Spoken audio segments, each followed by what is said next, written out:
seen anything like it before. The all-new Janata.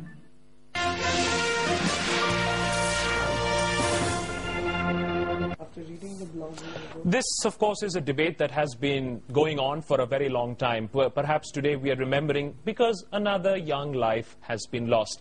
But at the end of the day, where do we draw the line and what conclusions do we draw?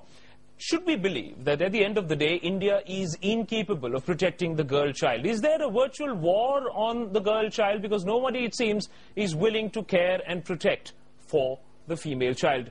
Dr. Meetu Khurana joins us here on our Headlines Today studio. She is an activist who's leading a fight, perhaps, to try and stop more unborn children being, perhaps, given an untimely death. Meenakshi Lekhi, always appreciate her joining us here on Headlines Today, and I want your legal opinion on this matter. Who's to blame?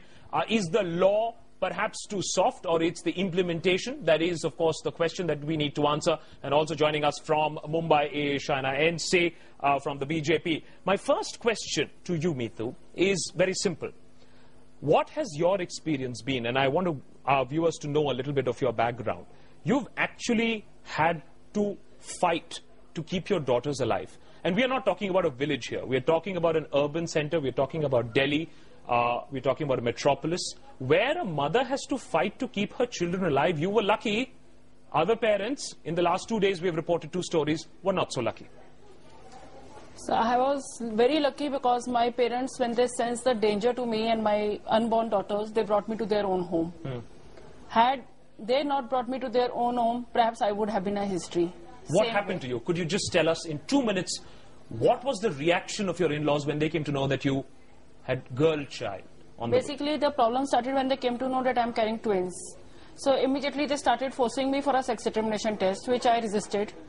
I mean, they got it done by deception. They gave me a egg which had, they gave me a cake which had egg saying it's eggless, and they got an ultrasound done, and it was revealed that I'm carrying girl children. After that, I was denied food. I was pushed down the staircase. I was made to sweep the, pocha lagao, just isliye ki I was not allowed to squat on the floor. My sister-in-law would tell me ki do this so that there's an early abortion. My parents would send homemade food for me to my in-law's house. My husband and my mother-in-law would sit in front of me and eat that. But that is a part of the struggle. The second part of the struggle began when I decided to stand up against this. Okay. When I filed the complaints. Every authority, every single authority I have been to, they have blamed me for dragging my in-laws and husband to the court and filing a case under the PNDT Act. Who are these authorities? The appropriate authorities were supposed to take action under the PNDT Act. The CDMO, he called me to his office and he told me that why are you spoiling your life? Give your husband a son if that's what he desires. Meenakshi? Yeah. These are the protectors. These are the people who the Constitution says should protect us. See, the protectors are the officers, but officers are run by individuals, and those individuals have their biases. And sometimes within the system, we can't clean the system in a manner that unbiased people head the officers. And that is what it seems happened here. People who are clean and unbiased are not heading the organizations. Organizations, on the contrary, are headed by people who are completely biased in their approach. And this is precisely what has happened, that if CMO or one of those people who are supposed to implement PNDT Act in totality and file complaints and proceed with the matter are in fact part of the same group. And I can put it gang up in a manner that instead of implementing the act, they are the ones who are the culprits. So it was Afreen, now it is first Falak and then Afreen, tomorrow somebody else. What I want to know from you is there a provision where at least the law says make exemplary cases out of people who batter young children, especially girls? Has it ever been done? What I want to know is, has anybody been punished? And I'm talking about an urban center. Has anybody been punished for battering a girl child? Yes, definitely, because you see, there's a slight difference, because Meetu's talking about PNDT Act, which is basically against the female feticide, as a fetus. But here, when we talk about Falak and Afreen, these two girls were born and they are infants. So there's infanticide also. One side is feticide, the other side is infanticide. And infanticide is happening, then it becomes a case of 302, which is murder. And both cases fall in the category of 302 and murder cases, and under murder charges, these people are going to be punished, and I'm sure there are n number of cases where under 302 people get punished. But you wouldn't remember an example. These are, I wouldn't remember example because 302 falls in a different category. Then the cases are usually evidence, etc., etc. There are different types: murder by strangulation, murder by giving rice. I mean, we all know. We all know across the country. Murder by giving tobacco to a one-day-old girl. Yeah, absolutely. I mean, horrendous stories, and. I think the courts, the law, the police, everybody needs to gang up against such culprits now. But unfortunately, they are ganging up with such culprits. Shaina, I want to know from you, somebody's got to take the blame. Who's taking the blame? Shall we just say this is a societal problem and hence nothing can be done about it? Or can they, or are there a few people who should say that, look, this is our responsibility and we'll do something about it? When was the last time perhaps a politician has made infanticide an election issue? Well, let me just remind you that, you know, Prime Minister had said that this is a national shame and the country is going to work towards it. I really haven't seen much. If one talks about the PCP and DT Act, despite that, you have 1,000 crore flourishing industry where you have greedy doctors, you have mischievous middlemen, you have a society that is obsessed with the male child and wants to only give to that male boy. You have a weak legislation where you have laws but nobody implementing it, and then you have murderers like in Afreen and Baby Falak's case, where unfortunately until and unless the courageous mother Reshma came up and spoke against Umar, who was not just a drug addict but he tried to kill this 3-month-old repeatedly. I think that there is a need for the entire nation to stand up in outrage. You know, in 1829 when Lord William Bentinck talked about banning sati, the entire nation was up in arms, but until 20 years back one has not seen the complete abolition of sati. So I think it's important for all aspects in society, government and political will to act where there are, I'm glad Meenakshi Lekhi highlighted that, you know, infanticide and feticide are two different aspects and we need to focus on both. But you're not answering my question. When was the last time a politician had made it an issue? I'm asking you, when was a politician, are you aware of, would you remember of any politician making this as an issue? Akash, I could name a lot of women politicians who have made this not just a prime issue of concern or just to talk at certain cases, but who are on an ongoing basis working with NGOs. But you need to have political will to implement and to treat these cases as murder cases and not just as weak cases of domestic violence. Neena Nayak, chairperson of the Karnataka State Commission for Protection for Child Rights, also joins us from Bangalore. Ma'am, we would like to know from you, first and foremost, what action are you going to take against this father who battered his young daughter to death? That's the first question we would like to know. Before we get to know exactly what all has been done over the last few years to protect such incidents from happening, are you going to set an example in this case? There are a few cases that managed to really shake us up. This is one such case, whether be it Afreen or Falak. Are you going to help us make an example of this case? Yes, this is a really heart-rending case. I've just come back from the funeral. I saw this mother's sorrow. I mean, it could be anybody's daughter, it could be anybody's sister. and this Omar Farid, I just came to know from the police station that they have slapped IPC 302, so that's murder, so he can't get out that easily. But as for Afreen, I think she was a sacrifice that we all had to make, to shake up, to wake up, to reach out to each and every one of our sisters out there who are suffering in silence. Take the case of Reshma. It's not that she didn't go. Twice they went to the police station. Both the times, the husband came forward and relented and said, "I'll do this." Now all the police stations in Karnataka are supposed to have a women's cell. Now why was there no follow-up? The whole system has failed. There's a systemic failure, and this case of Reshma is just a tip of the iceberg. I think we need to have quick response systems in every locality, in every community. women like us who are empowered, who are educated, we must stand up and bring these women to a place where she can get support, she can talk, she can be herself, and then if she's not educated, come on, kind of empower her, give her a skill, give her a training, and tell her that she can live a dignified existence. All that is fine, but what has the Karnataka State Commission for Protection of Child Rights done, ma'am? If I was to ask you, what has your commission done, what have you done to make sure that these cases don't happen again, would you have an adequate answer, ma'am? Because one thing we've been noticing is that there is no proactive measure. It's only retrospectively that we talk about such things. Yes, true, very, very true. See, there's a system has to be in place. Government has got a lot of programs, shelters, short stay homes, and NGOs are also coming forward, but we don't have a quick response system. So this time we really seized this opportunity. Sad and very, very sad that with this Freed's case had to do that. We've talked to the Women's Commission, we've talked to the Minority Commission. Okay. Tomorrow, in fact, we're having a long meeting with the Minority Commission to talk to them how can we work together to have a crisis intervention center. Yes. People like Reshma should come immediately and know that we are there for her. And would you say that Reshma would get justice? Here's a wife who's saying that my husband should be punished adequately. Can you assure us here that such punishment would happen, or would you say that no, your commission doesn't really have the rights, you don't have the power?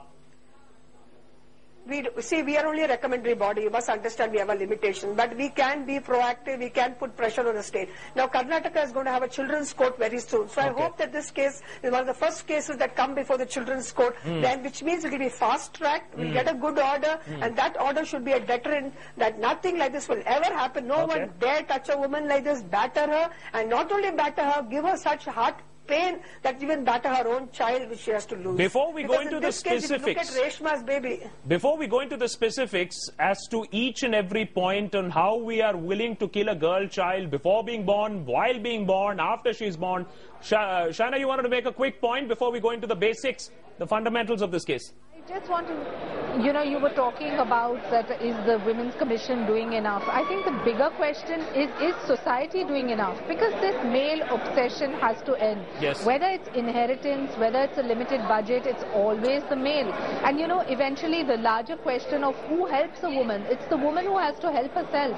So it's all very well if she is economically independent, but you take Reshma's case, where she's a young girl who got married very young. At 20, she's had to come out and wage this that war. economically independent women don't face this? Economically independent women face it as much. That is at least what our research is suggesting. All women face it, but I'm trying to distinguish between a case of a woman being economically self-sufficient and a case of Reshma, where she needs the support of all of us. And if it wasn't for the media, we wouldn't have even known of Afreen's case. So I think let's just make this into a larger issue where the entire nation is not just, talking about this for 2 days and forgetting. Yes. We need to come up with logical conclusions, and those logical conclusions can be arrived only in a holistic fashion. And who do you think is going to wake up the society? Unless and until it happens to be the politicians who get together and say that let's frame law, let's give the stick to the men who do such thing. Absolutely, but there's no denying that fact. But it's not just about politicians, it's about the police registering cases, it's about the doctors who carry out cases, of premarital, where they determine sex, they abort. The maximum cases of abortion happen in the affluent areas like South Mumbai, where everyone is so educated and go out and spend 2,000 rupees on a sonography to determine sex and then to abort consequently. Okay, let me go across to Meetu now. Meetu, now let's break this issue down. How can we stop this entire issue from happening? Prenatal, postnatal, infanticide is happening at any stage. Prenatal for the rich ones who can do it before, the poor ones do it afterwards. They don't have any such compulsions about killing a girl child, it seems. Not after what we've seen yesterday, feeding your daughter tobacco, at 1 day old daughter tobacco and killing her. How do we stop this? In your experience, as you've tried to mount a campaign to stop such deaths from happening, are these ultrasound clinics, is this complete failure on part of the state to stop them? Can we start off by saying that we're going to ban, we're going to seal, we're going to punish, we're going to send these people to life imprisonment who do this? So I would first like to start with that if we want to stop it, we all have to wake up. If a woman wants to fight back, she wants to fight her in-laws to save her daughters, the society does not support her, the authorities do not support her today, the judiciary gives bail very easily in these cases, and once the culprits are out on the bail, then the cases just hang on and As hang we on might for see, years. these killer fathers also get bail Yeah, very soon. he will get bail, and then the things will just go on dragging for years, and by till that time the people are enjoying. In fact, recently I read about a case in which the doctor was arrested in 2004 under PNDT Act and let out on bail, and now in 2010 he was re-arrested after running a sex extermination racket in 5 states. Okay. So the thing is that if the cases are not decided on a priority basis, if the authorities don't want to nab the culprits, they are hand in glove with the culprits who are doing this. The judiciary doesn't want to take these cases to fast track courts. Okay. Then how is the woman supposed to come out and stand up alone? This is not. Meenakshi, this is quite a problem. Judiciary is a problem. Basic law authority agencies are a problem. Society is a problem. If there was to be a starting point where we deal with this problem, then what would you say? And fundamental question, is the law weak in itself in this case? I don't think law is weak, but it may sound like a cliche, but I would still maintain that things have to start from your homes, from our homes. Because I think if I'm sitting here, the credit goes to my father, my husband, my brother, the men in my life who have supported me to be who I am. Yes. So I think it may sound like a cliche, but yet I would say no woman can survive of her own until and unless she has the support of men all around her. And what about those women who don't have the support of the men? Then in that case, I go back to what Shaina had to say, because she was talking about economic empowerment of women. And once they do not have the support, and they have fought against the system and they have survived, it helps them survive better. So that's where the distinction comes. It's not as if economically empowered women don't face these kinds of cases. They face the same. The only difference is if you are economically empowered, you are able to sustain yourself longer, and you are able to fight back with more strength. Okay. So that's the only difference. But going back, an incorrect point was made though about sati. Sati is banned. Sati is not there anymore. It is. We are talking about, I think in this particular scenario, we need to go back to 498 and 406 history, that there was a time in 70s when dowry deaths had increased. So judges, courts, and the legislation came out heavily on such crimes and amended the CRPC, amended IPC, and today people look at 498 and 406 as a weapon. Similarly, any death of a girl child, which may happen at any age, I would say less than 18 or 20 or whatever, every death should be reported, every death post-mortem should happen and should be registered as a death under suspicious circumstances. Only after clearance from the police should these bodies be allowed to be buried or burnt, whatever. Otherwise, these cases should be investigated, and law has to be strict in those circumstances. Shaina, that's a valid point being made there. Let's strengthen the law. Let's put the fear of law. Maybe the law might be a little too harsh also, could be misused on 1 or 2 rare occasions, but will serve a wider purpose, because this is getting out of hand now. Absolutely, Akash. You know, in fact, the one narration I'd only like to give, that in China, you had so many women just disappear. And moment the government decided to take it within their control, you now need to have a proper recording of where these women are, how they're missing, are they killed, what is the circumstances under which they're gone. So I think we need to do a lot of studies at our own level.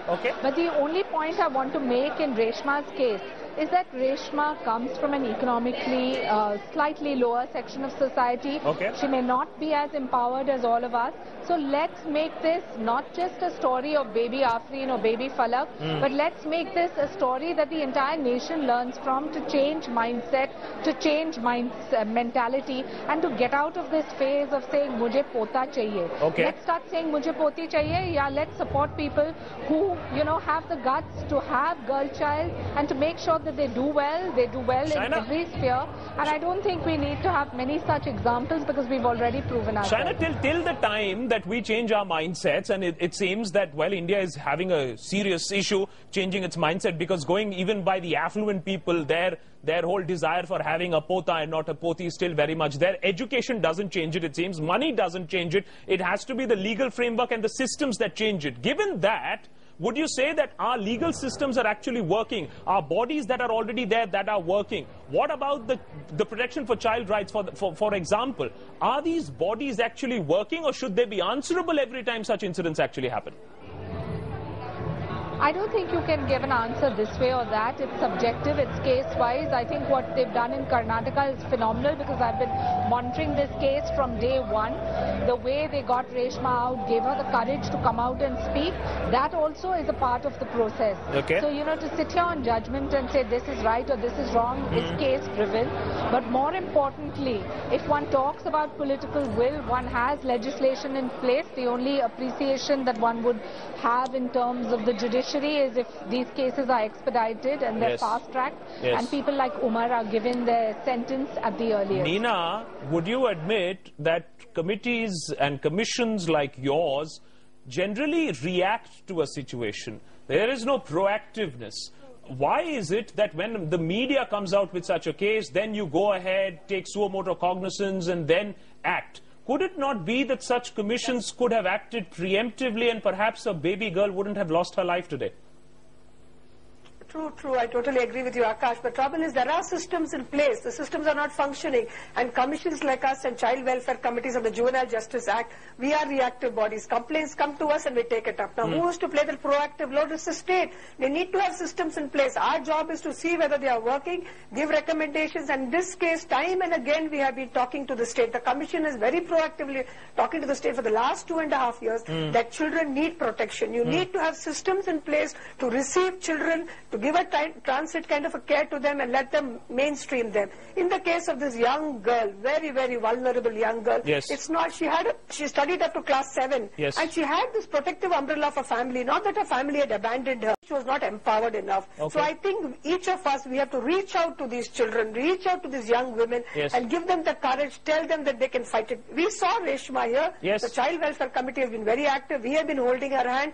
And now the politicians have also come forward. Just 5 minutes ago, I heard that one of the politicians has offered her 5 lakhs to move on with her life. So now Reshma, we will have to hold Reshma's hand. And we asked Reshma, what do you think, what kind of a message do you want to give girls? And she told me very clearly, please do zero tolerance to this kind of thing. I stood it too long. Not only was I hurt, because we saw a lot of scars on her body, cigarette butts, and now what the most painful thing is that she lost her child. Mithu, did you take this? Did you take torture for a long period of time before you put your foot down? Perhaps the answer lies in saying zero tolerance. I'm not going to take this walk out, or is it? Am I putting it too simply? So that is what I wanted to point out when ma'am was saying, because had her mother gone to the police station, the emphasis would have been go back to your husband, try to save your marriage. Had she tried to run away from with the child to somewhere else, the courts would have, like in my case, I went to each and every police station, I filed a complaint, but everywhere I was counseled, go back to your husband, try to save your marriage. Everywhere still I am facing the pressure. So then who's responsible, Nina? Then who's responsible? You're saying zero tolerance, okay, the lady goes ahead. We have to fault. We middle class Indians have to fault. We did not push the government, we did not be proactive to educate our girls. How are we left almost 30-40% of our girls illiterate? Where do they go? They don't know what the system is. So would I be wrong, Nina? Would I be wrong to say that the state is the one that is killing these girls, because the state is supposed to protect them? The state hasn't been able to empower them or educate them or make them aware. Failed them. Let's say state. We have good laws, the state has failed this child. Definitely the state has failed it. We need to have system. State, I include commissions, committees, all of us who are responsible, civil society. Could we not demand, if it happened to my daughter, would I keep quiet? I would stamp my foot and go and fight in the police station. Meenakshi, I want to know from you also, has the state failed us? Is the state the one that is killing? Can we get away by just saying, no, it's a societal problem? The state is supposed to give the society a bit of a stick.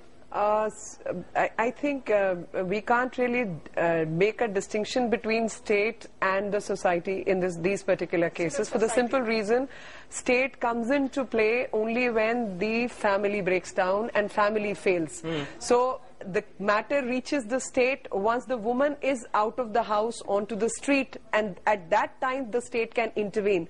But there are countries where the state also intervenes when they look at how the father and mother are bringing up the kid. I'm coming to that. So until and unless you see the state machinery, it's a huge economic question also involved with the state. Their state welfare. I think I was coming to the point that the systems need to be very simple, and they have to be simplified. There has to be a policing authority which needs to take care of the culprits, and once the criminals are there, there has to be a proactive welfare system. Absolutely. And welfare systems need to be strengthened, that if a woman walks out of the house, what is it that we are going to do? And there is another very thing which I would require state to intervene and come forward with is criminal justice compensation system. That if a woman is out of the house, she has no way to sustain herself. So are we empowering her to go back to work? Are we giving her succor during that period? Meenakshi, are we giving her money? When you're telling me all these things haven't been done. No. 60 years have passed. Yes. Then I'm right in saying that the state is responsible for these girls dying. Absolutely. No, I am there. I am with you. All I'm saying is the state and the social distinction cannot be maintained, because somewhere families have also failed, and on top, state has also failed to protect. Yes. So it's a combined effort at denying justice rather than giving justice. Perhaps the responsibility lies and the onus lies more on the state, because sometimes, yes, the family could also be in the wrong. Shaida, I'd say last few minutes left. Final comment. Can we blame the state? Can we say that blaming the society is the easy way out? Akash, I was just coming to that. You just take examples of two states, Madhya Pradesh and Gujarat. The kind of impetus they have given, the kind of importance they have given to the Ladli Lakshmi Yojana, to the girl child, and the incentives they've given to the families, that they'll take care of their education, take care of X amount at the time of their wedding, take care of all the other perks. I think these are incentives and these are good examples to learn from. Don't go by which state is, running what kind of a campaign. As long as they're proactively working and they're working towards empowering the girl child, I think that's all that's important. One final line. Meenakshi, absolutely running out of time. Final line is, don't politicize women right issues, and that's what happens. Okay. Completely running out of time. Mitu Khurana, many thanks for joining us here on our Headlines Today studios. Meenakshi Lekhi, completely running out of time. Shaina, apologize, completely running out of time here. Nina Nayak, one honestly hopes that the women's right commissions can do a lot more than just take suo motu cognizance of what is reported in the media, and that we can proactively control such incidents from happening in the future. Meenakshi Lekhi, many thanks for your incisive points. Completely running out of time here on Headlines Today. We'll of course keep a track on that case, and hopefully we don't have to report on an infant death anytime in the near future.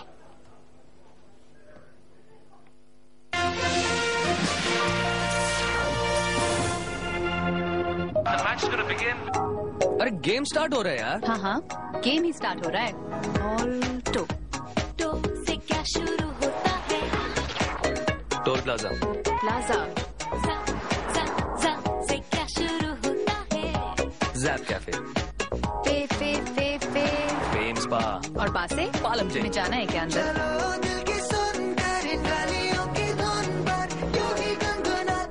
वैसे इस game का नाम क्या है? Altauxery? Explore your city with India's search engine. Alto, let's go.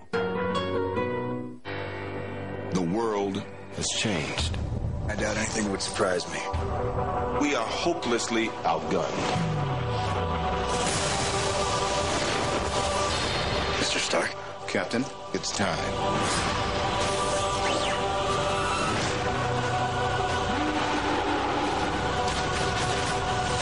I still believe in heroes.